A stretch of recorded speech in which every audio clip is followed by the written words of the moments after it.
What's up guys, welcome to new Unreal Engine 5 tutorial. Today I'm going to show you how to use morph targets. It's going to be a very easy video to follow, so let's get started. I just want to let you know that I just released a new free ebook that you can download for beginners on how to master Unreal Engine 5, so I'll be linking that in the description. With that said, let's continue with the video. Alright, so morph targets are used to deform or modify the shape of a 3D mesh by interpolating between different vertex positions. This allows facial expressions, muscle movements, blinking, and other similar things. So in my case, I am going to import a 3D model which already has morph targets set up. Now we cannot do this inside of Unreal Engine. This has to, of course, be created in another 3D software as Blender, Maya, or 3D Max. So in my case, I already have this one. So I'm gonna just drag it into the content browser to import it. So let's go ahead and click on reset to default just to make sure that we are working on the same page. So very important, we need to go and make sure under advanced that import morph targets is enabled. Otherwise they won't import. So this is super important. Now also make sure under animation that delete existing morph targets is disabled. With that said, we are good to go. We can go ahead and just hit import and boom. I have my skeleton mesh imported. So if I go ahead and double click to open up this skeleton mesh, you can see that I have it here and I have this specific window with morph targets. So if you don't see this window and you only see, for example, skeleton tree or the asset details, you can just go up into window and click on morph target previewer. And now as you can see, we have the morph targets that we have built. In this case, I just have one, which is called key 1, and we have this weight value. So as we increase it, we interpolate into that second target that we built in Blender or whatever 3D software you used. And we can also go into negatives, which is pretty, interesting. So as you can see, this works. The default one, of course, is just default. We can also enable auto, but that doesn't really do anything. And we're good to go. So how do you use this inside of blueprints? For example, how do we make that slowly it would increase this value, right?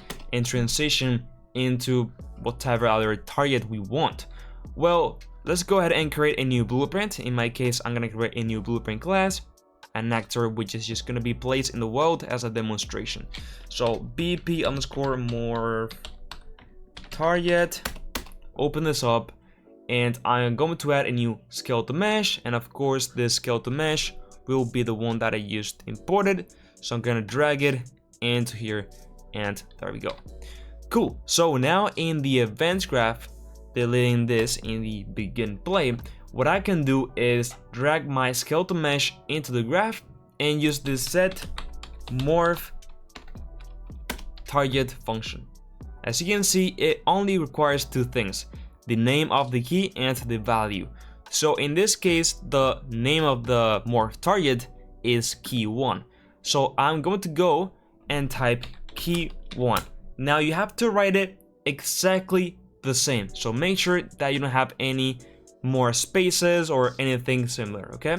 Now for the value, let's put, for example, 0.5 as a preview. And now as you can see, when I drag it into the level, so I'm dragging the blueprint, right? You can see that by default, it doesn't have that, nice interpolation. But as soon as I press play in the begin play, we go into 0.5. Now, how do we do that? We can transition between different morph targets. Well, it's very straightforward. We can simply use the timeline in an Unreal. So I can go ahead and drag at timeline, and we have this new node. So let's do this like morph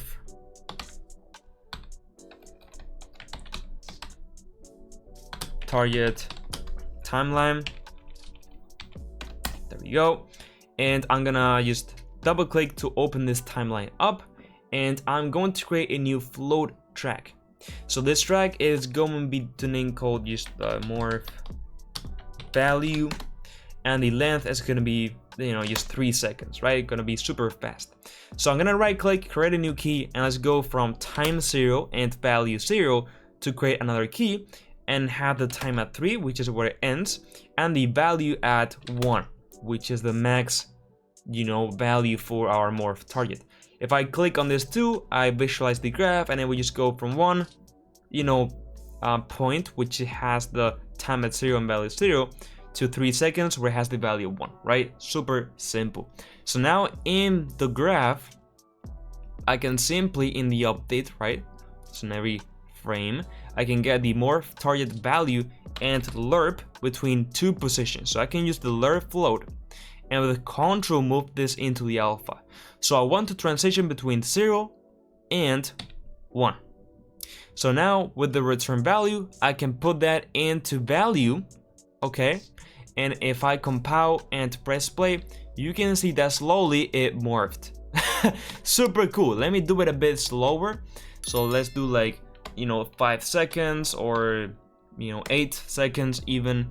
Let's get the second pin and put it at 8. And now let me also, well, yeah, we can live like this. So if I compile and press play, you can see how it actually morphs the mesh over time, which looks super cool, super interesting, and is super innovative, right? So that's it, guys. If you found this video helpful, I would really appreciate it if you could like the video and subscribe to my channel. I have lots of Unreal Engine 5 videos and tutorials, so check them out. Check out my new ebook, follow me on socials, and now yes, with all said, bye bye.